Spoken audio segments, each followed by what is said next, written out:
আমাদের অনেক যুবক ভাইরা আছে, কথাগুলি আপনারা কোরআন সুন্নাহ অনুযায়ী নিবেন, বিরোধিতা করবেন না। যে আমরা অনেক সময় আমাদের চুলটা কাটি মেসির মতো, নেইমারের মতো, কি বলেন, আমরা খেলোয়াড়রে ফলো করি।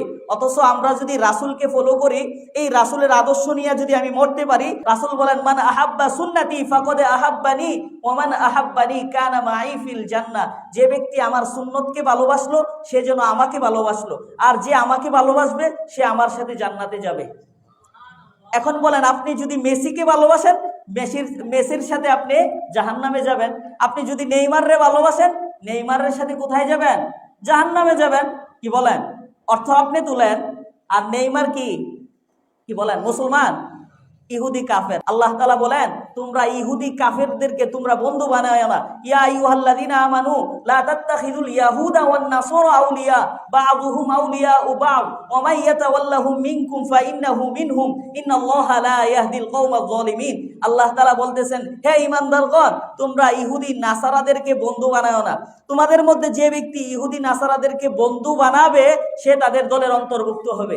কাফের সম্প্রদায়দেরকে আল্লাহ তাআলা হেদায়েত দিবেন না। কিন্তু আফসোসের বিষয়, আমাদের মুসলিম কান্ট্রির মধ্যে মুসলমানের সন্তান বিরাট কোহলিরে ফলো করে।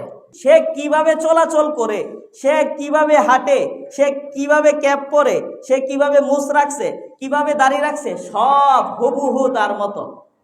আপনি গুগলের মধ্যে চার্জ দেন অথবা ফেসবুকের মধ্যে চার্জ দেন, দেখবেন আমাদের বাংলাদেশের একটা ছেলে পুরা হুবহু এই ভারতের ক্রিকেটার তাকে ফলো করছে, তার মতো সবকিছু, এমনকি তার হাঁটা বসা খাওয়া সবকিছু তার মতো।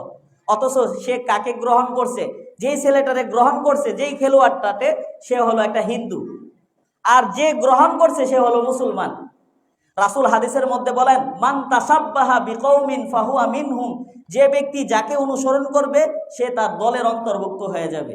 আপনি নামে মুসলমান আছেন কিন্তু আপনি মুসলমান নাই, আপনি তাকে গ্রহণ করেছেন। অথচ কোরআন আপনাকে বলতেছে যে আপনি রাসূলের আদর্শ গ্রহণ করার জন্য, যে যদি রাসূলের আদর্শ গ্রহণ করেন তাহলে আপনি দুনিয়াতেও শান্তি পাবেন, আখিরাতেও শান্তি পাবেন। আল্লাহ রাসূল সাল্লাল্লাহু আলাইহি ওয়াসাল্লামের চরিত্র কেমন ছিল আল্লাহ তাআলা কোরআনের মধ্যে সূরা আলাকের 4 নম্বর আয়াতে বলেন ওয়া ইন্নাকা লা আলা খুলুকিন আযীম। নিশ্চয়ই তিনি মহান চরিত্রের অধিকারী ছিলেন। আল্লাহ তাআলা সূরা আহজাবের মধ্যে বলেন লাকাদ কানা লাকুম ফি রাসূলিল্লাহি উসওয়াতুন হাসানাহ। তোমাদের জন্য উত্তম আদর্শ রয়েছে আল্লাহ রাসূল সাল্লাল্লাহু আলাইহি ওয়াসাল্লামের আদর্শের মধ্যে। কেউ যদি রাসূলের আদর্শ গ্রহণ করে সে দুনিয়াতেও শান্তি থাকবে, আখিরাতেও শান্তি থাকবে। আল্লাহ তাআলা কোরআনে বলেন ওয়ামা আরসালনাকা ইল্লা রাহমাতাল লিল আলামিন। পুরা জগৎবাসীর জন্য আমি রাসূলকে রহমত হিসেবে দুনিয়াতে প্রেরণ করেছি।